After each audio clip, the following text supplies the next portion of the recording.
Hello बच्चों, कैसे हो आप सब। आज हम स्टार्ट करेंगे क्लास 10 साइंस में चैप्टर नंबर 12 इलेक्ट्रिसिटी का पार्ट 4। अगर अभी तक आपने प्रीवियस वीडियो नहीं देखा हो जिसमें अपन ने ओम्स लॉ के बारे में स्टडी की थी तो आप इस कार्ड पर क्लिक करके उसे विजिट कर सकते हैं।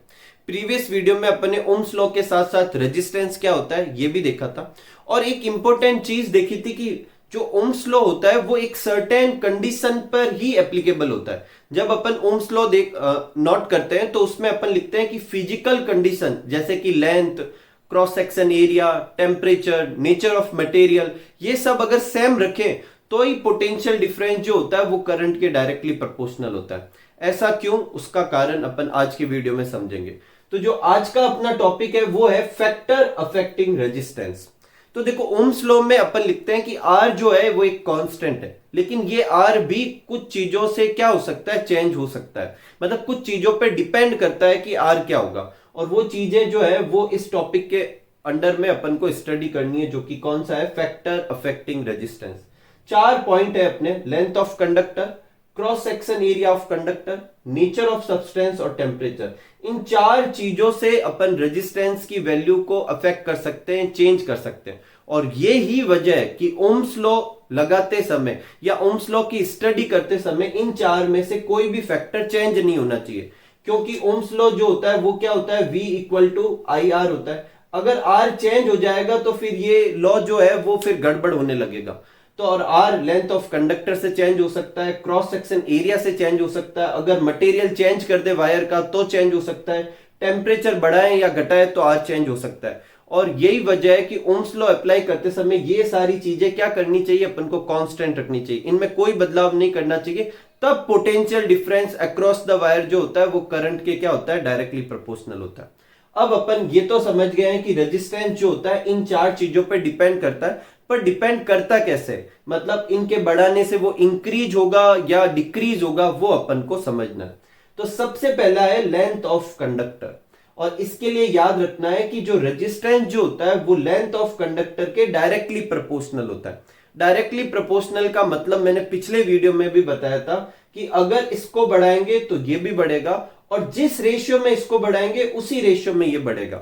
मतलब जैसे जैसे लेंथ ऑफ वायर बढ़ाते जाएंगे वैसे वैसे रेजिस्टेंस जो होगा वो क्या होता जाएगा, बढ़ता जाएगा। फिर अपने है cross section area. Cross section area को आप थिकनेस समझे। देखो सपोज करो कि ये एक वायर है जो कंपेरेटिवली ज्यादा थिक है और ये एक वायर है जो कंपेरेटिवली थिन है। क्रॉस सेक्शन एरिया का मतलब इसे ऐसे कट करना है। जैसे मान लो कि ये एक वायर है, इसको कट करूंगा, अगर ऐसे कट करूंगा तो इस पे कैसा दिखेगा, एक सर्कल दिखेगा। तो इसका सर्कल कुछ ऐसा दिखेगा और इसका सर्कल ये छोटा सा दिखेगा, और इसका जो एरिया निकालेंगे, अब ये सर्कल है तो एरिया किससे निकाल सकते हैं, पाई आर स्क्वायर से। इसका भी एरिया अपन किससे निकाल सकते हैं, पाई आर स्क्वायर से। ठीक है, साफ दिख रहा है कि इसका एरिया ज्यादा आएगा, इसका एरिया कम। तो जिसका क्रॉस सेक्शन एरिया ज्यादा आता है बेसिकली वो किसको डिनोट करता है कि वायर जो है वो ज्यादा क्या है, थिक है। तो क्रॉस सेक्शन एरिया का मतलब अपने थिकनेस से। ठीक है, अब इस पे रेजिस्टेंस कैसे अफेक्ट करेगा, तो रेजिस्टेंस जो होता है वो इनवर्सली प्रोपोर्शनल होता है ए। पहली चीज जो आपको ये समझनी है, आपको इसको ऐसे रीड नहीं करना है कि रेजिस्टेंस डायरेक्टली प्रोपोर्शनल 1/A, ऐसे रीड नहीं करना। इसे क्या रीड करेंगे, रेजिस्टेंस इनवर्सली प्रोपोर्शनल ए। देखो ध्यान से सुनना, अगर मैं एक चीज के सामने दूसरी चीज लिखता हूं और फिर प्रोपोर्शनल का साइन लगाता हूं तो इसे रीड करेंगे ए डायरेक्टली प्रोपोर्शनल बी। और अगर मैं दूसरी वाली चीज अपॉन में लिखता हूं तो इसे रीड करेंगे a inversely proportional b. Directly proportional का मतलब होता है कि एक चीज बढ़ाने पर दूसरी भी बढ़ेगी, वो भी सेम रेशियो में। यहां उल्टा इफेक्ट होगा। इनवर्स प्रोपोर्शनल का मतलब उल्टा रिलेशन। अगर मैं ए को बढ़ाऊंगा तो आर कम होगा, ए को घटाऊंगा तो आर ज्यादा होगा। इसका मतलब अगर मैं थिकनेस बढ़ाऊंगा, ज्यादा थिकनेस होगी तो ज्यादा क्रॉस सेक्शन एरिया होगा, रेजिस्टेंस कम आएगा। कम थिकनेस होगी, कम क्रॉस सेक्शन एरिया होगा, रेजिस्टेंस ज्यादा आएगा। ठीक है, तो इफ वी इंक्रीज ए, अगर ए बढ़ाएं तो रेजिस्टेंस डिक्रीज होता है, और अगर ए घटाएं तो रेजिस्टेंस क्या होगा, इंक्रीज। ए किससे बढ़ेगा, थिकनेस से। तो ज्यादा थिक तो रेजिस्टेंस कम, कम थिक तो रेजिस्टेंस ज्यादा। ठीक है, तो ये 2 पॉइंट अभी तक अपन ने समझे हैं कि एक कोई मटेरियल था जिसको अपन ने चेंज ही नहीं किया। मतलब एक कॉपर का वायर है, अपन ने कॉपर ही रखा, लेकिन अगर उस वायर की लेंथ चेंज कर दूंगा तो भी रेजिस्टेंस चेंज होगा, और अगर उसकी थिकनेस चेंज करूंगा तो भी रेजिस्टेंस चेंज होगा। ये बात समझ में आई। नेक्स्ट पॉइंट जो है जिससे रेजिस्टेंस अफेक्ट होता है वो है नेचर ऑफ सब्सटेंस। अलग अलग सब्सटेंस का जो रेजिस्टेंस होता है वो क्या होता है, अलग अलग होता है। अगर एक वायर की लेंथ है 1 मीटर, क्रॉस सेक्शन एरिया भी उसका फिक्स रखा जाए और एक बार वो वायर कॉपर का लिया जाए, अगली बार वो वायर सिल्वर का लिया जाए, तो दोनों का रेजिस्टेंस अलग अलग आएगा। इसका मतलब लेंथ और एरिया के अलावा भी किसी चीज पे रेजिस्टेंस डिपेंड करता है। किस पे डिपेंड करेगा, नेचर पे। हर सब्सटेंस का अपना खुद का एक रेजिस्टेंस होता है। तो रेजिस्टेंस लेंथ से भी चेंज हो सकता है, एरिया से भी चेंज हो सकता है, क्रॉस सेक्शन एरिया से भी चेंज हो सकता है, और मटेरियल चेंज करने पर भी रेजिस्टेंस क्या हो सकता है, चेंज हो सकता है। एक और चीज जिस पे रेजिस्टेंस डिपेंड करता है वो है टेम्परेचर। टेम्परेचर बढ़ाने पर रेजिस्टेंस इंक्रीज होता है कंडक्टर के लिए, ठीक है। जैसे जैसे टेम्परेचर बढ़ाते हैं रेजिस्टेंस बढ़ता जाता है। इसका मतलब टेम्परेचर से भी रेजिस्टेंस को अपन चेंज कर सकते हैं। तो रेजिस्टेंस किसी एक पर्टिकुलर सीन में अगर अपन को रेजिस्टेंस कांस्टेंट रखना है तो अपन को क्या करना पड़ेगा, जो मटेरियल लिया है वही material through out experiment use करना होगा, लेंथ उसकी चेंज नहीं करनी होगी, क्रॉस सेक्शन एरिया चेंज नहीं करना होगा, और जो रूम का टेम्परेचर है वो भी अपन को चेंज नहीं करना होगा। ऐसा अगर होगा तो रेजिस्टेंस की वैल्यू सेम रहेगी। और यही वजह है कि ओम्स लॉ अप्लाई करते समय ये सारी चीजों को कांस्टेंट रखा जाता है, ठीक है।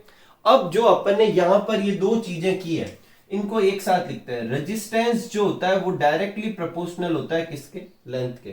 रेजिस्टेंस जो होता है वो इनवर्सली प्रोपोर्शनल होता है किसके, ए के। अगर इन दोनों को मैं एक साथ लिखना चाहूं तो क्या लिख सकता हूं, रेजिस्टेंस प्रोपोर्शनल एल अपॉन ए, एल ऊपर और ए नीचे, ठीक है। जब प्रोपोर्शनल का साइन हटाते हैं तो कांस्टेंट आता है। जैसे v प्रोपोर्शनल आई में प्रोपोर्शनल का साइन हटाया तो r कांस्टेंट आया था, यहां पर भी एक कांस्टेंट आएगा, इसे कहेंगे रो। इसे कैसे बनाना है, ऐसे उल्टा p जैसे बनाकर ऐसे कर देंगे तो रो l अपॉन ए, ठीक है। और रो यहां पर क्या है, कांस्टेंट है। ये रो जो है वो प्रोपोर्शनल कांस्टेंट है, ठीक है। और इस कांस्टेंट को कहते हैं रेजिस्टिविटी। क्या कहते हैं, रेजिस्टिविटी, ठीक है। और ये जो कांस्टेंट है ये लेंथ से अफेक्ट नहीं होगा, ये क्रॉस सेक्शन एरिया से अफेक्ट नहीं होगा। हालांकि ये नेचर ऑफ सब्सटेंस पे डिपेंड करेगा। अलग अलग सब्सटेंस के लिए रो की वैल्यू अलग अलग आएगी और टेम्परेचर से भी अफेक्ट होगा, ठीक है। लेकिन लेंथ और ए से ये चेंज नहीं होगा। मतलब एक अगर पर्टिकुलर मटेरियल लूं, फिर उसका वायर लंबा लूं, कम पतला लूं, ज्यादा थिक लूं, कैसा भी लूं, उस केस में रो जो है वो थिक मतलब कांस्टेंट ही रहेगा। तो ये एक और कांस्टेंट है जिसे रेजिस्टिविटी कहते हैं। अब ये क्या है इसे अपन समझते हैं। पहले आप ये सब नोट कर लीजिए, एक बार फिर रिवाइज कर लेते हैं अपन कि कौन कौन सी चीजों से रेजिस्टेंस अफेक्ट हो सकता है। लेंथ ऑफ कंडक्टर से हो सकता है, क्रॉस सेक्शन एरिया से हो सकता है, नेचर ऑफ सब्सटेंस से हो सकता है, टेम्परेचर से हो सकता है। लेंथ ऑफ कंडक्टर पे कैसे डिपेंड करता है, directly proportional. Cross section area पर इनवर्सली प्रोपोर्शनल।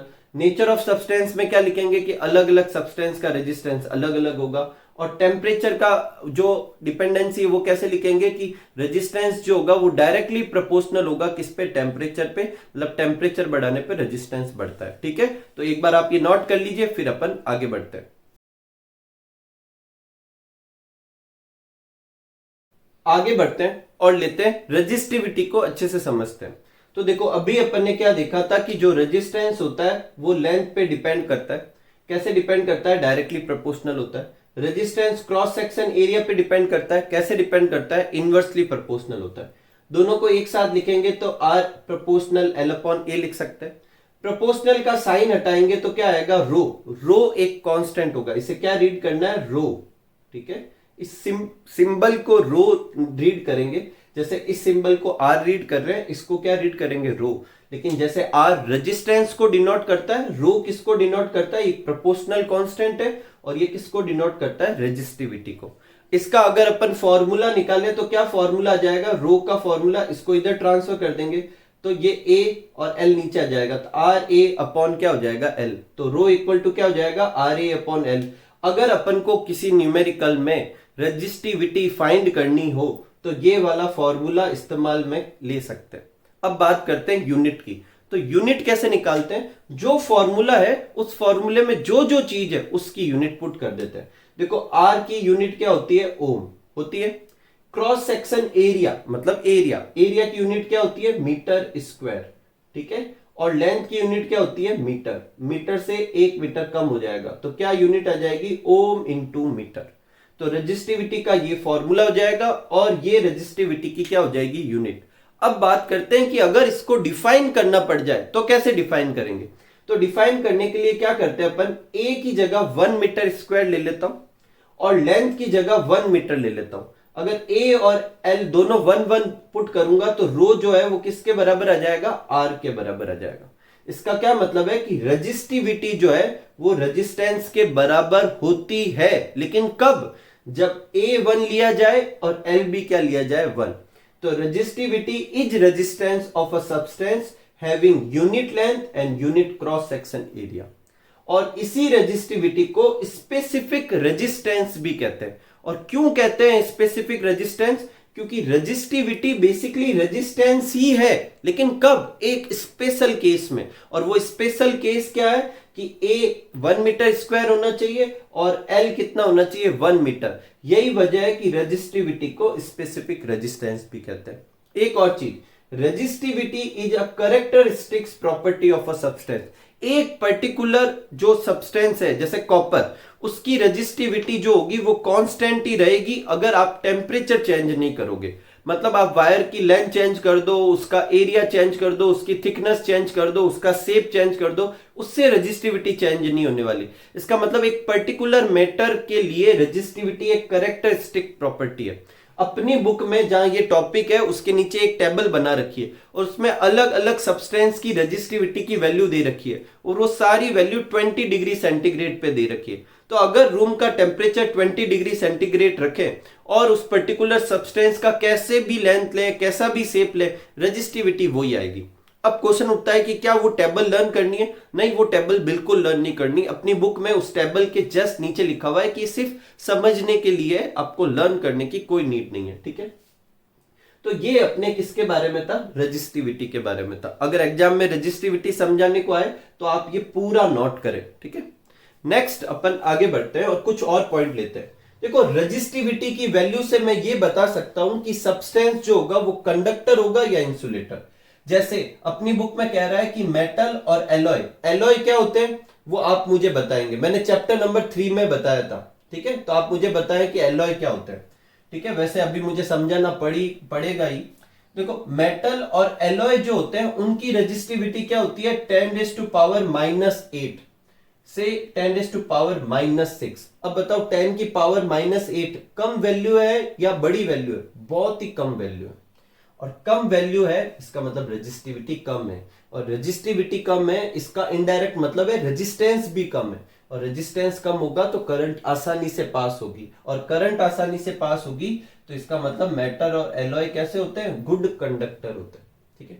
रबर, ग्लास और अदर इंसुलेटर सब्सटेंस जो होते हैं उनकी जो रेजिस्टिविटी होती है वो 10⁻12 से 10⁻17 तक होती है। और 10⁻12 इसका मतलब 1 के पीछे 12 जीरो लगाऊंगा तो बहुत बड़ी वैल्यू है ये रेजिस्टिविटी की।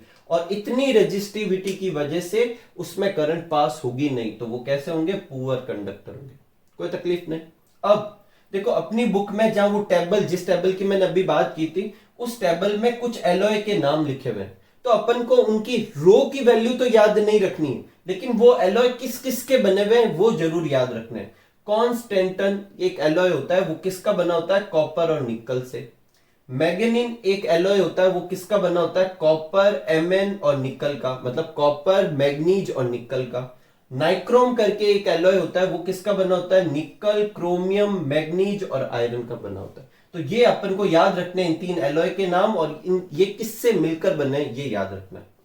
एक और चीज, एलॉय और मेटल दोनों की रेजिस्टिविटी कम होती है और दोनों ही अच्छे कंडक्टर होते हैं, लेकिन एलॉय के पास मेटल के कंपेयर में कुछ अलग प्रॉपर्टी है। वो अलग प्रॉपर्टी है कि अगर मैं मेटल से कंपेयर करूं, जैसे ये कॉन्स्टेंटन कॉपर और निकल से बना हुआ है, तो मैं कॉपर और निकल की रेजिस्टिविटी देखूं और कॉन्स्टेंटन की रेजिस्टिविटी देखूं तो कॉन्स्टेंटन की थोड़ी ज्यादा होगी।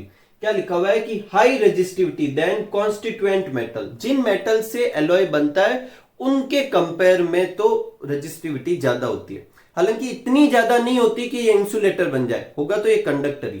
तो इस पॉइंट से तो कुछ ज्यादा अच्छा नहीं लग रहा, लेकिन इनके पास एक और पॉइंट होता है, एलॉय डोंट ऑक्सीडाइज और बर्न इजीली। एलॉय जो होते हैं वो आसानी से ऑक्सीडाइज भी नहीं होते, मतलब ऑक्सीजन नहीं जुड़ती, आसानी से जलते नहीं है, इवन हाई टेम्परेचर पे भी नहीं जलते। तो कुछ ऐसी डिवाइसेज जो हाई टेम्परेचर पे ऑपरेट होती है उसमें अपन मेटल का इस्तेमाल ना करके एलॉय का इस्तेमाल करते हैं। इनमें से इन्हीं में से कोई वायर इस्तेमाल करते हैं। और क्यों करते हैं? ताकि वहां पर बर्न ना हो, जले ना वायर। जैसे कि क्या लिखा हुआ है, एलॉय डोंट ऑक्सीडाइज और burn easily at high temperature, so they are used in electric heating devices जैसे इलेक्ट्रिक आयरन, टोस्टर। अब ये सब तो गर्म होकर अपना जो फंक्शन होते हैं परफॉर्म करेंगे, और उस टेम्परेचर पे अगर ये बर्न होने लग जाए, ऑक्सीडाइज हो जाए तो गड़बड़ हो जाएगी। यही वजह है कि इन डिवाइसेज में मेटल की जगह एलॉय का इस्तेमाल होता है। अपनी बुक में एक क्वेश्चन भी है कि क्या कारण है कि इन डिवाइसेज में मेटल की जगह एलॉय का इस्तेमाल होता है, तो क्या लिखेंगे कि भाई एलॉय जो होते हैं वो आसानी से ऑक्सीडाइज नहीं होते, आसानी से जलते नहीं है, इस वजह से इवन हाई टेम्परेचर पे भी इस वजह से इन डिवाइसेज में एलॉय का इस्तेमाल होता है। कोई तकलीफ नहीं, आगे बढ़ते हैं। एक अपनी बुक में लाइन है कि इलेक्ट्रिक ट्रांसमिशन लाइन, मतलब जो घरों में अपने वायर जाता है जिसमें अपन करंट पास करते हैं, वो किसके बने होते हैं? तो जनरली वो कॉपर के होते हैं। अपनी बुक में कॉपर और एल्यूमिनियम दोनों का नाम लिखा हुआ है। फिलामेंट ऑफ बल्ब, जो बल्ब आता था पहले, अब तो आजकल कम यूज करते हैं और कम यूज करना भी चाहिए, ठीक है। इलेक्ट्रिक बल्ब जो होता था उसका जो ये फिलामेंट होता था, ये किसका बना है? तो ये टंगस्टन का बना होता है। और ये क्यों बना होता है टंगस्टन का, इसे अपन हीटिंग इफेक्ट में समझेंगे, ठीक है। अब आगे देखो, एक क्वेश्चन है बुक में कि एक क्वेश्चन तो ये है, वो मैं समझा चुका हूं। एक और क्वेश्चन है कि will current flow more easily through a thick wire or thin wire of same material when connect to same source. मतलब अपन करंट सेम पास कर रहे हैं, पोटेंशियल डिफरेंस अपन सेम अप्लाई कर रहे हैं, पोटेंशियल डिफरेंस जो अप्लाई करना चाह रहे हैं वो सेम अप्लाई कर रहे हैं। और अब ये कह रहा है कि मटेरियल भी सेम है, लेकिन एक वायर जो है वो थिक है और एक वायर थिन है, तो क्या करंट का जो फ्लो ना होगा वो दोनों में आसान होगा या किसी में अलग होगा, और क्यों होगा? तो देखो, थिक वायर में करंट फ्लो आसान होगा। और ऐसा क्यों?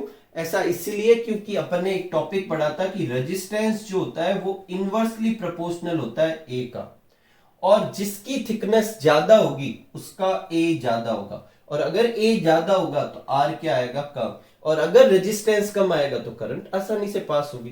तो क्या लिखेंगे? पहले तो आंसर है थिक वायर का क्या होता है, आसानी से वो करंट फ्लो करेगा। और क्यों होगा, ये पहले रिलेशन लिख देंगे और लिखेंगे कि थिक वायर का हाई क्रॉस सेक्शन एरिया होता है, और इस वजह से रेजिस्टेंस क्या आएगा? कम। और कम रेजिस्टेंस होगा तो करंट क्या होगी? आसानी से पास होगी, ठीक है। तो ये आप नोट कर लीजिए। फिर अपन आज के टॉपिक पे बेस्ड न्यूमेरिकल देखते हैं, ठीक है। आगे बढ़ते हैं और न्यूमेरिकल लेते हैं। देखो क्या दे रखा है कि resistance of a metal wire of length 1 metre. Length कितनी दे रखी है अपन को? जो सबसे पहले दे रखा है वो नोट करेंगे, 1 मीटर। और उसका रेजिस्टेंस दे रखा है अपन को, कितना दे रखा है? 26 ओम दे रखा है, ठीक है।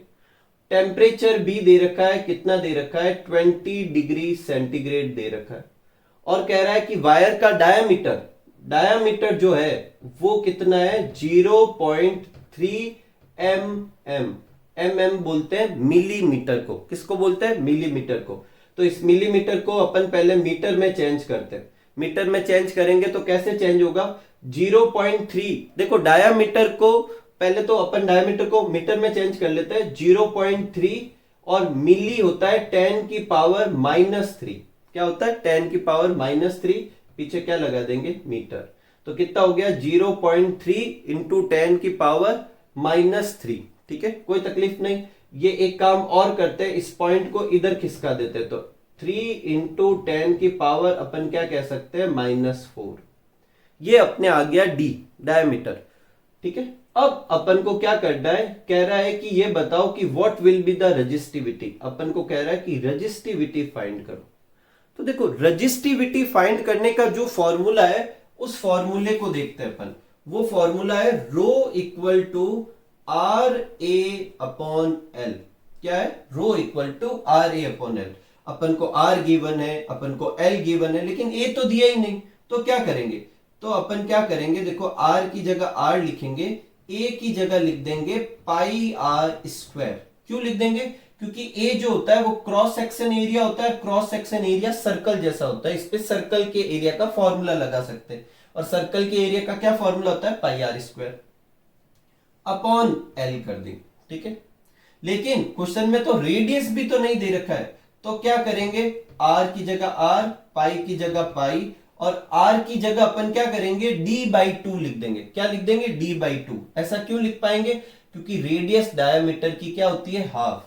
तो क्या लिख देंगे? आर की जगह d/2 का स्क्वायर अपॉन एल हो जाएगा। ठीक है, तो रो का क्या फॉर्मूला आ गया? पाई, और ये वाला आर रेजिस्टेंस वाला, फिर अपने d का स्क्वायर करेंगे तो d स्क्वायर, 2 का स्क्वायर करेंगे तो 4, और l की जगह क्या हो जाएगा? l। कोई तकलीफ नहीं। अब सबकी वैल्यू पुट करते हैं। पाई की वैल्यू कितनी होती है? 22/7। ठीक है, रेजिस्टेंस क्वेश्चन में कितना दे रखा था? 26।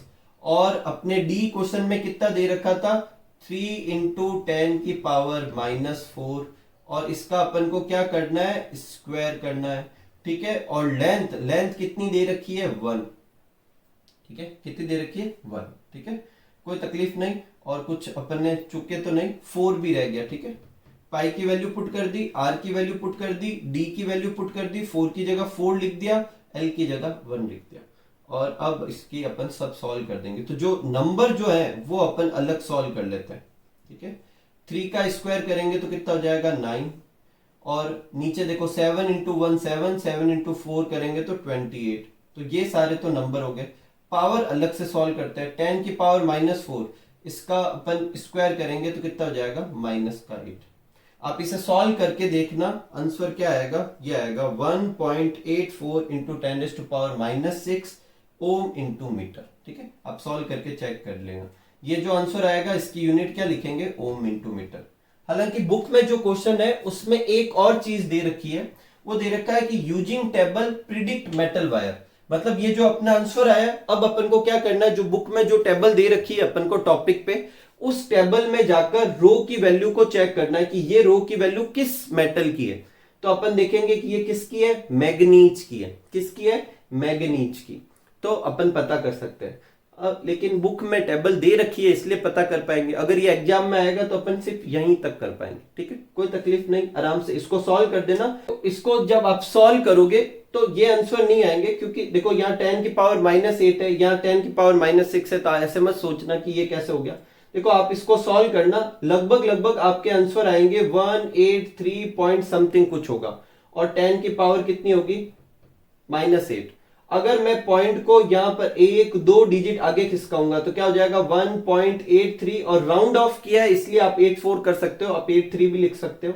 और 2 डिजिट इस तरफ किया है इसलिए इसमें 2 डिजिट ऐड करेंगे। -8 में 2 ऐड करेंगे तो क्या हो जाएगा? -6 हो जाएगा। ठीक है, और ये आंसर आ जाएगा। आप करके देखना आराम से। ठीक है, कोई प्रॉब्लम हो तो आप कमेंट में पूछ लेना। ठीक है, तो ये अपना क्वेश्चन था। नेक्स्ट अपन एक और न्यूमेरिकल दे रखा है, वो दे रखा है कि a wire of given material have length L। Length कितनी दे रखी है अपन को? लेंथ दे रखी है L, और क्रॉस सेक्शन एरिया जो है वो कितना दे रखा है? A। और क्या कह रहा है कि रेजिस्टेंस जो है, रेजिस्टेंस जो है वो अपन को कितना दे रखा है? 4 ओम दे रखा है। कितना दे रखा है? 4 ओम।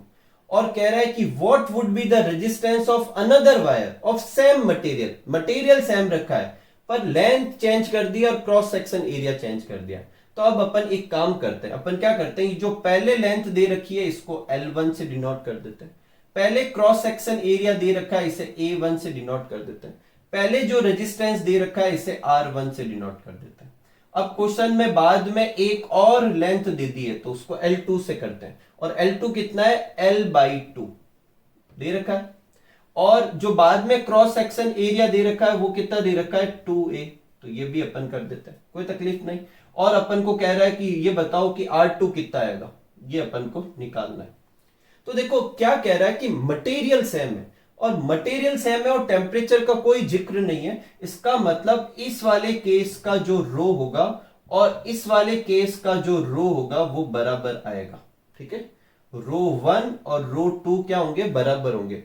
बेसिकली अपन को 1 और 2 लगाने भी नहीं, क्योंकि ये दोनों सेम ही है। ब्रैकेट में लिख देंगे ये दोनों सेम क्यों है, क्योंकि मटेरियल क्या है अपना, सेम मटेरियल है। और मैंने बोला था कि रो जो होता है कैरेक्टरिस्टिक्स होता है एक मटेरियल के लिए, तो वो तो चेंज होगा नहीं। अब रो का फॉर्मूला क्या होता है, आर ए अपॉन एल, तो इसकी जगह आर ए अपॉन एल लिख दो, इसकी जगह पर भी आर ए अपॉन एल लिख दो। ये 1 वाली रीडिंग है तो सबके नीचे 1 1 लिख देता हूं, ये 2 वाली रीडिंग है तो सबके नीचे 2 2 लिख देता हूं। सबकी वैल्यू मालूम है, पुट कर देता हूं। देखो R1 की जगह कितना लिखेंगे 4, A1 की जगह कितना लिखेंगे A, L1 की जगह कितना लिखेंगे L, कोई तकलीफ नहीं। R2 अपन को फाइंड करना है, A2 की जगह कितना लिखूं 2A लिख दूं, और L2 की जगह कितना लिख दूं L/2 लिख दूं। ठीक है, इस तरफ तो ये का ही रहेगा 4A अपॉन L, इस तरफ देखो R2 की जगह R2, ये 2A की जगह 2A, और ये L जो है L, ये 2 कहां चला जाएगा, ऊपर चला जाएगा। ठीक है, अब जो कट रहे हैं कट कर लेते हैं। देखो A से A कट हो जाएगा, L से L कट हो जाएगा, तो इस तरफ सिर्फ बचा 4, और इस तरफ 2 इंटू 2 4R बचा। कितना बचा 4R। ठीक है, 4R2। ठीक है, और अपन को R2 निकालना है तो इसको इधर ट्रांसफर कर देंगे, 4/4 कितना आ जाएगा 1। तो नया जो रेजिस्टेंस होगा वो कितना हो जाएगा 1 ओम हो जाएगा, कोई तकलीफ नहीं। ठीक है, एक और तरीका हो सकता है, मैं बता देता हूं। पहले आप इन सारी रीडिंग को यूज करके रो निकाल लें, और फिर वापस रो का फॉर्मूला लगाएं, उसमें यहां से जो रीडिंग आई थी क्या करें, इन सब रीडिंग को यूज करके आप रो निकाल लें। ठीक है, ये तो हो गया आधा काम। फिर अपन वापस रो का फॉर्मूला लगाएंगे दूसरे के लिए, और R2 A2 L2 करेंगे, यहां से जो रो की वैल्यू आई वो यहां पुट कर देंगे, और इनमें A2 की और L2 की वैल्यू पुट करके R2 निकाल देंगे। एक वो भी तरीका हो सकता है, पर ये इजी है। ठीक है, आराम से हो जाएगा। तो इस तरीके से आज के वीडियो में अपन ने फैक्टर अफेक्टिंग रेजिस्टेंस और रेजिस्टिविटी के बारे में स्टडी किया। मिलते हैं अगले वीडियो में, जिसमें अपन कॉम्बिनेशन ऑफ रेजिस्टर्स स्टार्ट करेंगे। तब तक आप सब लोग खूब सारा हार्डवर्क कीजिए, खूब खुश रहिए, खूब मस्त रहिए। Thank you for watching.